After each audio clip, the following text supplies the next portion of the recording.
पेट भले कमाए वञो था ईअं डाढ़ अथव न मैडम? नो सर आउं तव्हांखे ॾेखारे बि सघां थो प्रूफ ॾेखारियो। पाकिस्तानी रुपीज़ में। उन खां अलावा आउं तव्हांखे $2000 जेके मुंहिंजा कल्ह आया हुआ अकाउंट में उहे बि आउं तव्हांखे ॾेखारे सघां थो। 10-15 लाख कमाते हैं? नहीं, बस कर लेते हैं। अच्छा बंदा मैंने देखा है जो ये शर्माता है। ये क्लाइंट की है एक क्लाइंट की जी, ये मोहम्मद नोमान मेरा नाम है। अञा 4 महीना पुरानी ॻाल्हि आहे। चयईं त सर मुंहिंजी अगमकी 6.5 to 7 लाख पर मंथ थियो वञे। पर कुझु ॾींहं अॻु संदसि लाइफ स्टाइल ऑफिस सेटअप ऐं प्रोटोकॉल ॾिसी पक थी वई त हमरा सचो आहे।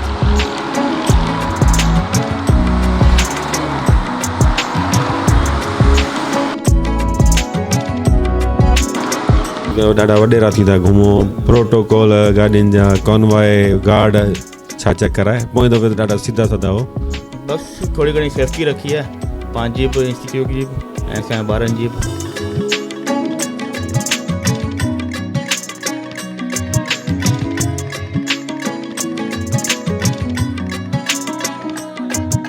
हीअ आहे उबैद मक़बूल मेमण, हिकु ग़रीब घराणे खां अमीरानी लाइफ स्टाइल ताईं हुन पंहिंजो सफ़र कीअं तइ कयो अव्हांखे ॿुधायूं था। पर पहिरीं भाउ मुकीम कोरेजे सां थोरी कचहरी कजे। 4 महीना अॻु साणसि मिलियासीं त वटि सुज़ुकी कल्टस हुई। अॼुकल्ह माशाअल्लाह होंडा सिविक ते थो घुमे। पोइ दफ़े तव्हां कल्टस में हुयो, अॼुकल्ह सिविक में था घुमो। पंहिंजी आहियां जी सर, हा अलहमदिल्ला। लास्ट टाइम मूं ॿुधायो त 3-4 लाख रुपया अर्निंग कयूं पिया। हाणे अलहमदिल्ला 5 lakhs खां जेको आहे टपी चुका आहियूं ऐं उन में जेको आहे सो 4-5 महीननि में हिकिड़ी सिविक वरिती आहे। हाणे अलहमदिल्ला अल्टो बी वरिती आहे।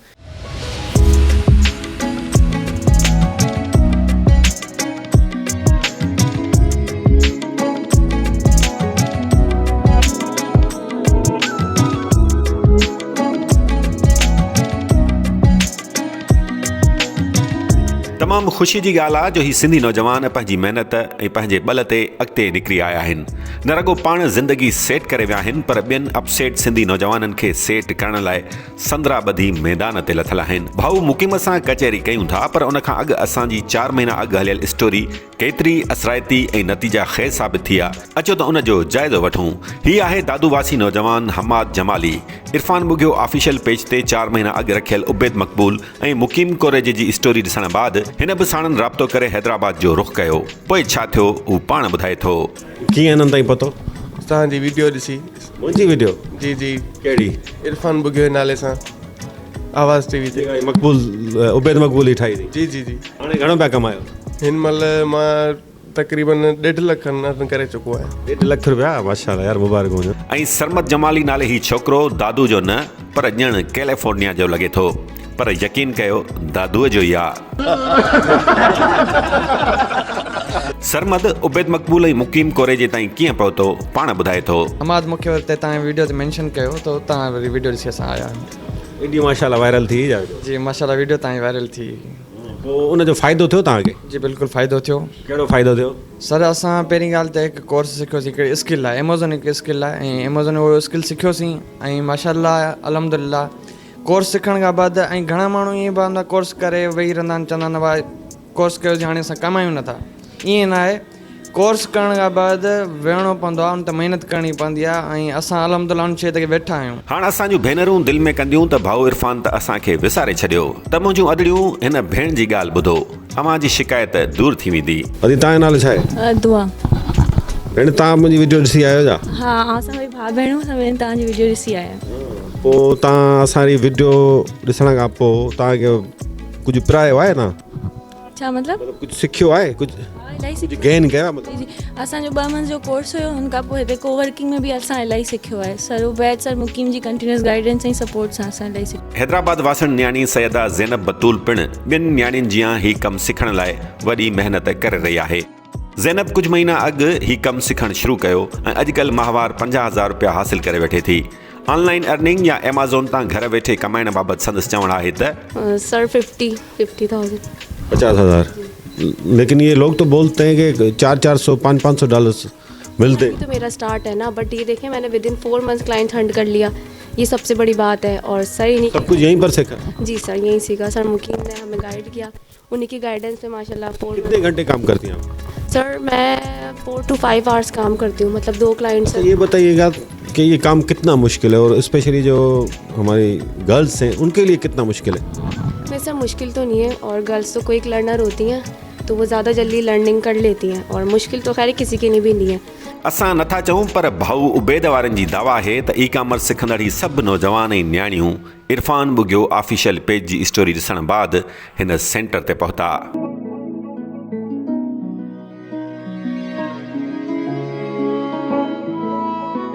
उन्हनि नौजवाननि मंझां शाहरुख बचाणी नाले ही नौजवान बि हिकु आहे। तुम्हारी वीडियो ॾिठी फेसबुक ते सारी वीडियो माना तव्हां कमु ॾेई वई न जी, बस आस्ते आस्ते पोइ अब तो कयोसीं, पोइ हाणे माशाल्लाह सां चौथों महीनो आहे कमाई वियो आहे। कमाए पिया? घणो कमाए अथव? अञा यू आई आर अकाउंट ते त 400 दम ताईं कमाए चुको आहियां, बाक़ी ॿिया प्रोडक्ट हंट वग़ैरह कंदा आहियूं। असां लाइ उन खां वधीक ख़ुशीअ जी ॻाल्हि कहिड़ी थी सघे थी जो असांजी नंढड़ी कोशिशि सबबु सिंध जा नौजवान ऐं न्याणियूं ऑनलाइन अर्निंग सिखी पंहिंजनि पेरनि ते बीठा आहिनि। दुआ आहे त सिंध जी हर न्याणी ऐं हर नौजवान पाण भरो थिए। सिंध जे पुठिते पियल इलाइक़नि मोरो ऐं टंडो मोहम्मद ख़ान सां तालुक़ु रखंदड़ ॿिनि नौजवाननि अॻिते वधण लाइ सरकारी नौकरी जो आसरो करण बदिरां पंहिंजी क़ाबिलियत ऐं महिनत खे आज़मायो। आज़माइश कामयाब थी वई, तजुर्बो नतीजा ख़ैर साबित थियो। ॿिन्ही नौजवाननि एमेज़ॉन ऐं ऑनलाइन अर्निंग मां एतिरो हड़ हासिल कयो आहे जो ग़रीब मां अमीर बणिजी चुका आहिनि। हिकु आहे उबैद मक़बूल ऐं ॿिए जो नालो आहे मुक़ीम कोरेजो। अचो त पहिरीं उबैद मक़बूल सां कचहरी कयूं। कुझु महीना अॻु जॾहिं असां रिपोर्ट ठाही इरफान बुगियो ऑफिशियल पेज ते हाली माशाल्लाह, उन वक़्तु जॾहिं रिपोर्ट ठाहीसीं त तव्हांजो ऑफिस जो सेटअप सुठो नंढो, पर हिन दफ़े त माशाल्लाह ॾाढो सुठो लॻे पियो। छाजे करे तव्हां वधाइणो पियो आहे? जी, तव्हांजी वीडियो खां पोइ जेको आहे काफ़ी ॿारनि खां अप्रोच कयो हुयो ऐं अञा कंहिं बि अप्रोच कनि पिया, ॿार अचनि पिया, ऐं जीअं जीअं असां वटि ॿार वधिजनि पिया कीअं कीअं असांखे सेटअप वधाइणो पियो पए कोवर्किंग स्पेस जे लाइ, उनजे करे असां जेको आहे वधायूं पिया पंहिंजो सेटअप। रगो अप्रोच कनि पिया या सिखनि बि पिया, कुझु पढ़ाइनि बि पिया, कुझु कमाइनि बि पिया? न, बिल्कुलु सिखनि पिया ऐं काफ़ी ॿार असां कहिड़ा आहिनि जेके हींअर अर्निंग ते बची विया आहिनि ऐं मुख़्तलिफ़ अर्निंग कनि पिया। केतिरा ॿार आया ऐं केतिरनि कमाइणु शुरू कयो आहे? अगरि आउं रेशो ॿुधायां की 12 खां 15 जे विच में जेके ॿार आहिनि उहे अर्न कनि पिया। आया केतिरा टोटल? असां वटि तक़रीबन 70 खां 80 ॿार आया हूंदा। कमाइणु सिर्फ़ु 10 खां 12, बाक़ी केॾा विया? बाक़ी असांजे कोवर्किंग में आहिनि, अञा महिनत कनि पिया। केतिरो कमाए वठंदा हिन वक़्तु उहे? मुख़्तलिफ़ कमाइनि पिया। पाकिस्तानी चइजे को ॿार 30,000 रुपया कमाए पियो, को 40,000 कमाए पियो, हिकिड़े ॿार गिगे कमायो आहे। तव्हां ॿियनि खे त चओ था त यार हेतिरो कमाए, पर तव्हां सही सही ॿुधायो, प्रूफ ॾेखारियो तव्हांजी मंथली केतिरी अर्निंग आहे सिर्फ़ु एमेज़ॉन मां? पोएं वारे जेको आहे सो मूं शो ऑफ कयो हुयो त काफ़ी माण्हुनि जी मूंखे कॉल आई हुई त पंहिंजो अर्निंग शो न कजे। छाजे करे? सोशल मीडिया ते अर्निंग शो न कजे। सबबु छा आहे? उन जे करे जेको आहे सो आउं शो कोन्ह कंदुसि। बाक़ी इहो आहे जो सभिनी खे ख़बर आहे, ख़ासि करे मुंहिंजी वीडियो लॻी आहे तव्हांजे पेज खे, ऐं इन बारे में सभिनी खे नॉलेज आहे गांव घणो कमाया पियो। तव्हां ॾिसंदा उन टाइम हिकिड़ी ब्रांच हुई असांजी, तव्हां आया हुया। अॼु के ब्रांचूं आहिनि, इस्लामाबाद गीगा मॉल जे अंदरि असांजी ब्रांच आहे, टंडो मोहम्मद खान में ब्रांच खोली आहे। टंडो मोहम्मद खान? जी बिल्कुलु। उते छो खोली अथव? उते इन करे जो रूरल एरिया जेके ॻोठाणा ॿार आहिनि, असीं चाहियूं था उहे अॻियां अचनि, उहे सिखनि उते ऐं उहे बि इन ई कॉमर्स दुनिया में अचनि। उबैद मक़बूल, मुक़ीम कोरेजे ऐं संदन टीम पारां लाड़ जे नौजवाननि ऐं न्याणियुनि खे ई कॉमर्स सेखारण लाइ टंडे मोहम्मद खान में हिकु बहितरीनु सेंटर खोलियो वियो आहे। पाण टंडे मोहम्मद खान बि हलंदासीं, पर अॻु में हैदराबाद में छा पियो थिए उहो अव्हांखे ॿुधायूं था। त भाउ मुक़ीम कोरेजा, इहो ॿुधायो त हाणे तव्हांजी स्टोरी ॾिसण खां पोइ सिंध जो हर नौजवान या त इहो सम्झंदो त यार हर को एमेज़ॉन मां एतिरो कमाए सघे थो, आउं बि जेकॾहिं महिनत कयां, ईअं पॉसिबल आहे? हाँ सर, बाक़ाइदे पॉसिबल आहे। छो जो जेकॾहिं मां हींअर बि शागिर्दनि खे ॿुधायो पिए त असां हींअर कोशिशि कयूं पिया अॻिते हली क्लाइंट जेकॾहिं हंट कनि, क्लाइंट जेको आहे असांखे एजेंसी खे प्रोवाइड कनि था। मिसाल सपोज़ जंहिंखे को हैंडल नथो करे सघे क्लाइंट, त उन में हाफ जेको आहे एजेंसी खणे, हाफ हू पाण जेको आहे न रखे। हाणे सपोज़ जेकॾहिं $400 जेको आहे केरु बि क्लाइंट सां करे थो कमु, त $400 जेकॾहिं हू क्लाइंट सां ॻाल्हाए थो त $200 एजेंसी या $200 हुनजा पंहिंजा। उन में हू पाण कुझु बि न करे, एजेंसी सॼो कुझु पाण कंदी, हैंडल वग़ैरह पाण कंदी, एजेंसी रिस्पॉन्सिबल हूंदी। त माना जेकॾहिं $200 हिकिड़े क्लाइंट मां कमाए थो, 4-5 क्लाइंट जेकॾहिं हू हैंडल माना हंट करे असांखे एजेंसी खे ॾिए त माना $1000 महीनो कमाए सघे थो। तव्हांजो तरीक़ो साॻियो ई आहे? तव्हां वटि बि क्लाइंट आहिनि? जी, असां वटि पंहिंजी इन्वेस्टमेंट अलॻि आहे जेका लॻियल आहे एमेज़ॉन जे अकाउंट्स ते, ऐं कुझु डिफरेंट दराज़ ते लॻियल आहे मुंहिंजी इन्वेस्टमेंट, ऐं कुझु जेको आहे क्लाइंट जेके पहिरियां मूं वटि हुया उहे हींअर असांजी टीम कमु करे पई उन्हनि ते। सिंपली ॿुधाइजो त हाणे असांजा सिंधी नौजवान वीचारा जल्दी था थी वञनि मायूस, हाणे जेका मायूसी भला आस्ते आस्ते ख़तमु थियणु शुरू थी आहे? हिकिड़ो ई सुवालु इहो, ऐं गॾोगॾु इन जो बि जवाबु ॾियो त हिकिड़ो दफ़ो वरी माना रिफ्रेश कयूं था हिन सुवाल खे, त जेको नओं सिखंदड़ जेको बिल्कुलु ज़ीरो खां स्टार्ट करे हू कॾहिं खां ऐं केतिरो कमाइणु शुरू कंदो? सर मायूसी वाकई ख़तमु थी चुकी आहे, हींअर काफ़ी ख़तमु थी चुकी आहे। छो जो पहिरियां असां ॾिसूं त जॾहिं असां स्टार्ट वरितो हुयो त हिते जस्ट हिकिड़ो एनेबलर्स जो इदारो ई हुयो जेको पहिरियां हैदराबाद में कमु कयो पियो, बल्कि हाणे मां सम्झां थो त 20+ जेको इंस्टीट्यूट थी चुका आहिनि हैदराबाद में जेके सेखारीनि पिया, ऐं काफ़ी सारा नौजवान हींअर कमाइनि पिया, जेके इवन मुंहिंजा शागिर्द ई जेके आहिनि उहे ई जेको आहे हींअर ऑफिसूं खोले वेठा आहिनि हिते हैदराबाद में। त मां सम्झां थो त इन खां वॾो को मिसाल कोन्हे। हिकु रंग जे कारीगर जे पुटु टंडेजाम वासी हसनैन रज़ा ख़ासखेली खे एमेज़ॉन जो मास्टर सम्झो वञे थो। हिन नौजवान जो बि ख्वाबु हो त हू गुरबत मां जान छॾाए अॻिते निकिरे। हुन महिनत कई, ॾुखियाईनि खे मुंहुं ॾिनो, हाणे हर महीने 1.5 खां 2 लख रुपया कमाइण जी दावा करे थो। जी सर, आउं बेसिकली 2020 में तक़रीबन मूं स्टार्टअप वरितो हुयो। जंहिं टाइम ते आउं मेडिकल स्टोर ते कमु कंदो हुउसि त काफ़ी मुश्किलात हुयूं, मीन्स के मतलब कि मूंखे सिखण जो वॾो जोश हुयो। तव्हांजी मूं कुझु वीडियोज़ बि ॾिठियूं हुयूं पिछली पहिरीं बार, त पोइ उन्हनि खे वीडियोज़ खे ॾिसी त पोइ वरी मूं मातली जो सफ़र तय कयो। मातली वियसि त पोइ उते कुझु मूं शयूं सिखियूं। मूं वटि तक़रीबन पंहिंजा पर्सनली अकाउंट जेके आहिनि 3 आहिनि, ऐं हिते अलहमदिल्ला 5 खां 6 अकाउंट्स बि हैंडल कयां पियो, ऐं लाइसोमर्स कंपनी में एज़ अ टीम लीड आहियां। माशाल्लाह, तव्हां घणो पाण कमाए वठो था हिन वक़्तु महीने में? पंहिंजो महीने में जेको आहे मुंहिंजो 1.5 लख ईअं 2 लख अराउंड ठहियो वञे मुंहिंजो। 1.5 लख कमाए वञो था ईअं डाढ़ अथव न? नो सर, आउं तव्हांखे ॾेखारे बि सघां थो प्रूफ। ॾेखारियो। उन खां अलावा आउं तव्हांखे $2000 जेके मुंहिंजा कल्ह आया हुआ अकाउंट में, उहे बि आउं तव्हांखे ॾेखारे सघां थो। पोइ ॾेखारियो। ही $2000 जेके आहिनि इहे बि असांजे अकाउंट में आया आहिनि, जेके असां ऑलरेडी। तव्हां $2000 पे चयो? ही $2000 बि ॾेखारां थो। ही $2000 जेकी हींअर जेको ॾेखारियो, $2000 ॾेखारियो जल्दी कयो।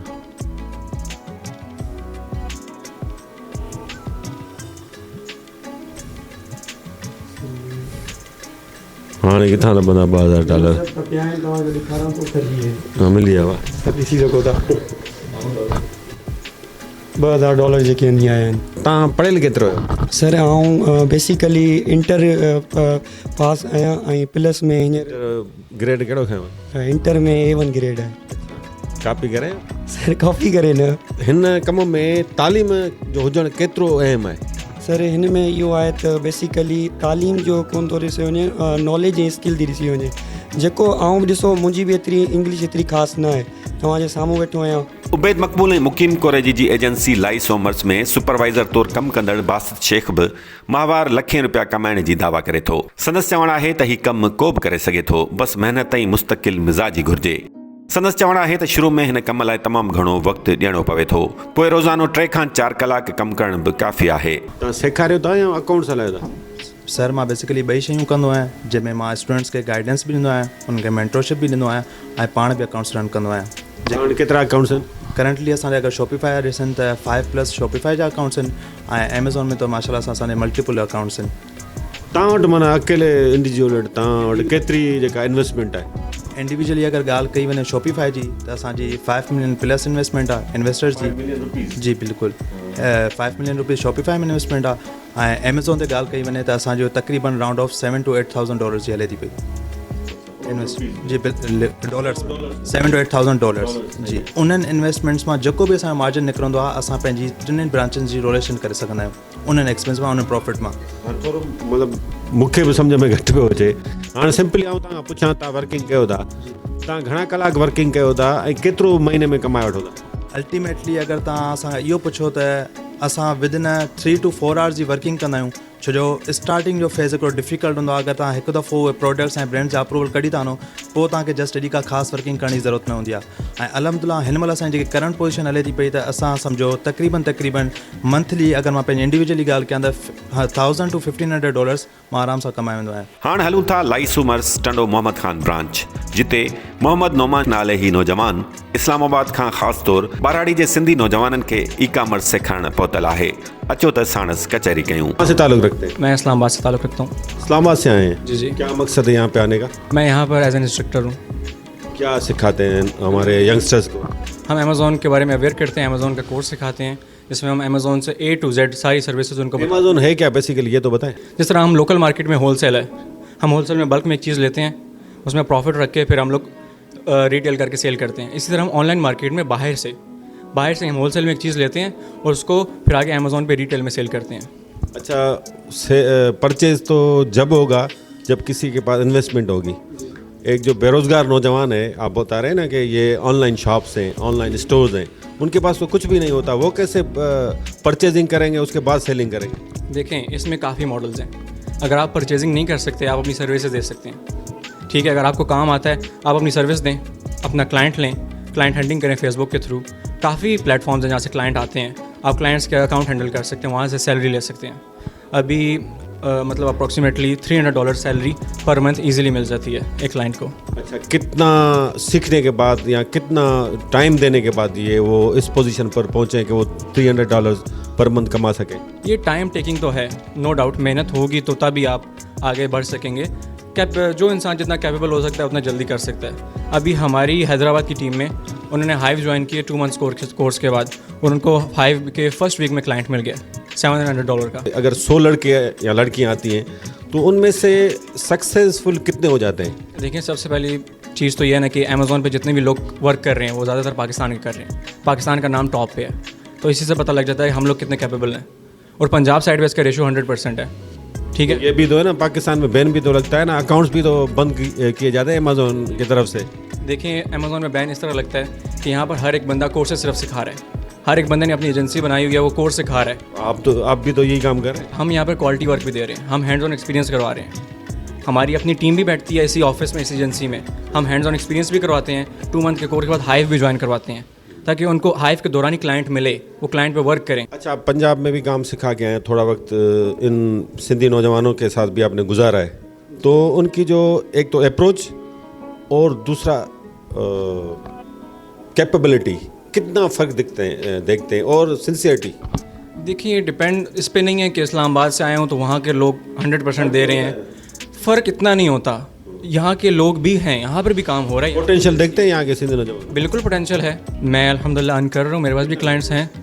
मैं बस रिवील नहीं करना चाहता, लेकिन अर्न कर रहा हूँ। अच्छा, 10-15 लाख कमाते हैं?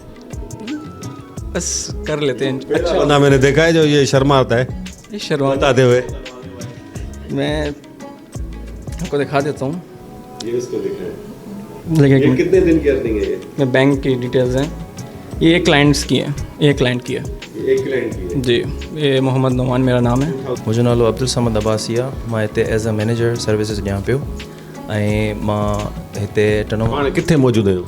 सर, असां मौजूदु आहियूं लाइसमर्स एजेंसी टनो मोहम्मद खान ब्रांच में। अच्छा, हीअ जेका तव्हां एजेंसी खोली आहे न, मक़सदु छा आहे थोरो ॿुधाइजो असांखे। सर, बेसिकली हिकु ई कॉमर्स एजेंसी आहे। इन जो मक़सदु इहो आहे त सर असां ई कॉमर्स जी अवेयरनेस जेके बि असांजा विलेज एरियाज़ आहिनि उन्हनि ताईं असां पंहिंजी अवेयरनेस पहुचायूं। ॿियो सर इहो आहे त हिकु बहितरीनु प्लेटफॉर्म आहे, इन में असां वधि खां वधि जेका अनएम्प्लॉयमेंट आहे उनखे असां ख़तमु करे सघूं। किथे किथे जा नौजवान ऐं असांजी सिंधी जेके नियाणियूं आहिनि, भेनरूं आहिनि, उहे हिते अची सिखी सघंदियूं? सर, न सिर्फ़ु टनो मोहम्मद खान शहर जा, पर उन सां रिलेटेड जेके बि असांजा एरियाज़ टनो मोहम्मद खान सां कनेक्ट थियनि था, जीअं सर खतड़ आहे, सेरी आहे या गोलाची आहे, बदीन आहे, इहे सभु सर कनेक्टेड थी सघनि था। ऐं मातली, बुलड़ी, शाह करीम, सिजावल, बिल्कुलु उहे सभु सर असांजे हिन कोर्स खे जॉइन करे सघनि था। दादा, तव्हांजो नालो छा आहे? मुदब्बिर लतीफ़ मेहमान। तव्हां छा आहियो हिते? आउं टेक्निकल मैनेजर आहियां टनो मोहम्मद खान ब्रांच में। हिते ही सेंटर कीअं थो हले, हिन मक़सदु छा आहे? थोरो असांजा जेके ॿारहाड़ी जो ख़ासि तौरु नौजवान आहे उनखे तव्हां ॿुधाईंदो त कीअं उनखे तव्हां सेखारींदो ई कॉमर्स? हिते खोलण जो मक़सदु इहो आहे त ॿाहिरि जा जेके माण्हू आहिनि उहे हिते अची सिखनि। ई कॉमर्स में अमेज़ॉन आहे, टिकटॉक शॉपर आहे, इहे वग़ैरह जेके बि आहिनि इहे सभु हिन में ई आहिनि। टणे मोहम्मद खान शहर में लाइसोमर्स नाले ही सेंटर ख़ासि तौरु लाड़ जे ॿाहिराड़ियुनि वारनि इलाइक़नि जे नौजवाननि ऐं नियाणियुनि लाइ हिकु बहितरीनु प्लेटफॉर्म आहे जिते हू ई कॉमर्स सिखी बेरोज़गारी ऐं गुरबत मां जिंद आजी कराए सघनि था। उबैद मक़बूल मुक़ीम कोरेजे ऐं संदन टीम साबित कयो आहे त हू ठला हवाल कटे नौजवाननि खे कूड़ा ख़्वाब ॾेखारण बदिरां अमली तौरु कुझु करे रहिया आहिनि।